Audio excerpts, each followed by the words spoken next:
जिन्हें संतान नहीं होती, इस जगह मात्र का दर्शन करने से हो जाती है संतान की प्राप्ति।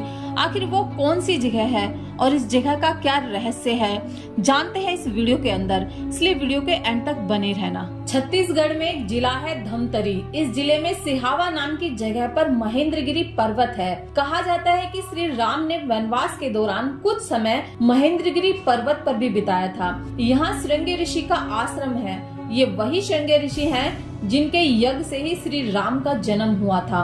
इस जगह की आज हर तरफ चर्चा हो रही है। यहाँ लोगों की भीड़ लग रही है क्योंकि लोग श्री राम के बारे में जानना चाहते हैं। मान्यता है कि निसंतान पति पत्नी आज भी इस आश्रम में औलाद के लिए पूजा पाठ करने के लिए आते हैं और उनकी हर मुराद पूरी होती है। सिहावा धमतरी जिले में है। ये छत्तीसगढ़ की राजधानी रायपुर से करीब 160 किलोमीटर की दूरी पर है। यह गांव महेंद्रगिरी पर्वत के नीचे और महानदी के तट पर बसा हुआ है। सिहावा पहुंचते ही ऊंचे पहाड़ पर मंदिर और उस पर लहराते ध्वज को नीचे से ही देखा जा सकता है। यही पहाड़ी की चोटी पर श्रृंगी ऋषि का आश्रम है। इसे बोलचाल में श्रृंगी ऋषि पर्वत भी कहा जाता है। पहले यहाँ वीरान हुआ करता था। यहाँ ऊपर जाने के लिए करीब 450 सीढ़ियां हैं। आश्रम में चट्टान के नीचे श्रृंगी ऋषि की तप करती हुई एक प्रतिमा है। श्रद्धालु यहाँ आते हैं और पूजा पाठ करते हैं। बताया जाता है कि भगवान श्री राम का श्रृंगी ऋषि से सीधा नाता था। पुजारी लक्ष्मी नारायण वैष्णव बताते हैं कि रामचरित्र मानस के बालकांड में बताया गया है कि जब राजा दशरथ को उत्तराधिकारी के रूप में पुत्र प्राप्त नहीं हो रहा था, तब वो बड़े परेशान रहने लगे थे। उस वक्त महर्षि वशिष्ठ ने उन्हें श्रृंगी ऋषि की शरण में जाने की सलाह दी थी, क्योंकि उस वक्त श्रृंगी ऋषि ही एकमात्र ऐसे ऋषि थे जिन्होंने तपस्या से पुत्र येष्टि मंत्र सिद्ध किया था। महर्षि वशिष्ठ के कहे अनुसार राजा दशरथ सिहावा के महेंद्रगिरी पर्वत पर आए। उन्होंने श्रृंगी ऋषि की शरण में जाकर उनसे पुत्र येष्टि यज्ञ करने की प्रार्थना की।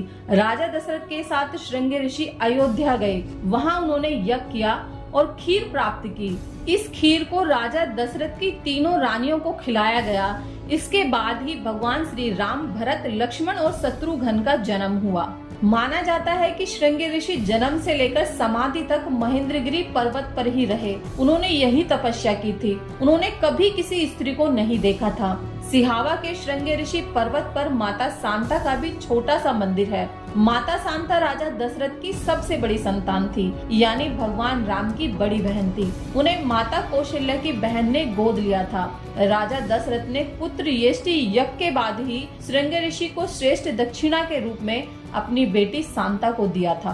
पुजारी लक्ष्मी नारायण वैष्णव बताते हैं कि आज भी निसंतान दंपति श्रृंगी ऋषि के आश्रम में पूजा पाठ और यज्ञ करते हैं तो उन्हें संतान की प्राप्ति होती है। श्रृंगी ऋषि पर्वत से ही छत्तीसगढ़ की जीवनदायिनी महानदी का भी उद्गम माना गया है। महानदी ने श्रृंगी ऋषि के कहने मात्र पर अपना मार्ग बदल दिया था और आज भी पर्वत पर एक छोटा सा कुंड है जो कभी सूखता नहीं है। तो दोस्तों, उम्मीद करती हूँ ये जानकारी आपको अच्छी लगी होगी और अगर थोड़ी सी भी अच्छी लगे है तो चैनल को जरूर सब्सक्राइब करना, वीडियो को लाइक करना और मिलते हैं ऐसी किसी नेक्स्ट वीडियो के साथ में। तब तक के लिए जय श्री राम।